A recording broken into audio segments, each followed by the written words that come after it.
then whirled back. "Oh, and don't forget to take the dried rose petals. They scent my bath just perfectly." I won't forget. Lily had been taking care of Jocelyn since the day she had arrived at Meadowbrook 6 years ago. It had been quite a change for Lily, who had been living in poverty since her parents had died of cholera when she was 12 years old. On her 16th birthday, her uncle, Jack Moran, had made the announcement that Lily would be leaving the attic garret where they lived. From that day forward, she would be residing with her wealthy cousin, Henry Caulfield, and his wife, Matilda, acting as companion to their 15-year-old daughter and only child, Jocelyn. Lily hadn't wanted to go. She loved her uncle. He and his friends were the only family she had once her parents were gone. She had begged him to let her stay, but he had refused. Jack Moran was a sharper. He earned his living by taking money from other people. Once Lily had begun to mature into a woman, he was determined she would escape the sort of life he led. She remembered their last day together as if it were burned into her brain. "It's just too dangerous, Lily," he had said. "'Twas only last week you dropped that man's wallet and nearly got nabbed by the police. You're growing up, love, becoming a woman. I want you to have a better life, the kind your mamma and papa would have wanted you to have. I should have done this long before now, but "You what, Uncle Jack?" she asked tearfully. "But you're all the family I have, love, and I'm going to miss you." Lily remembered how hard she had cried that day, and the awful sick feeling in her stomach when her uncle left her at the door of Henry Caulfield's mansion. She hadn't seen Uncle Jack since that fateful day, and Lord, how she missed him.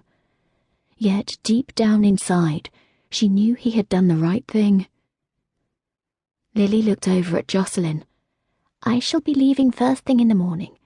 The newspaper says a storm may be coming in, perhaps even snow. I want to get there ahead of the weather."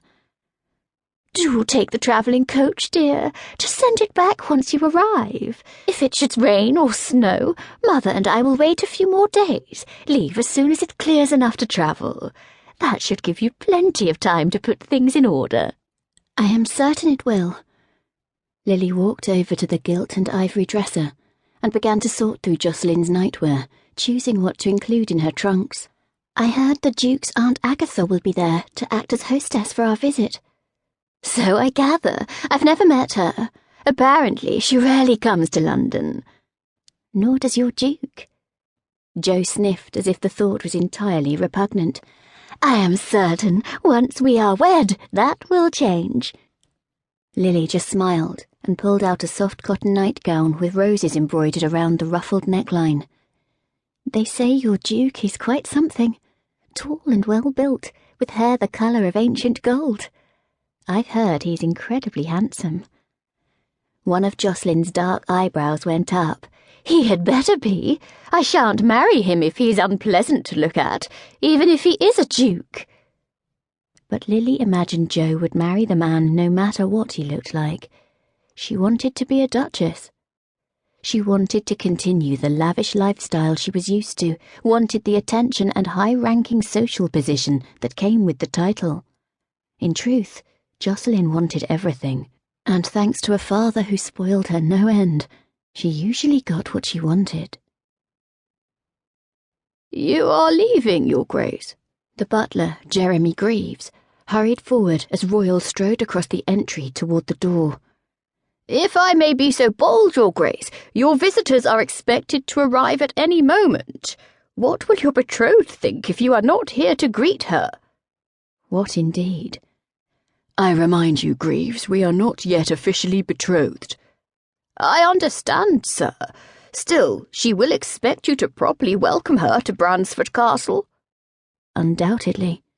It was the height of bad manners to be gone from the house when the lady and her mother arrived. He glanced at his butler, a grey-haired old man with watery blue eyes, and kept walking.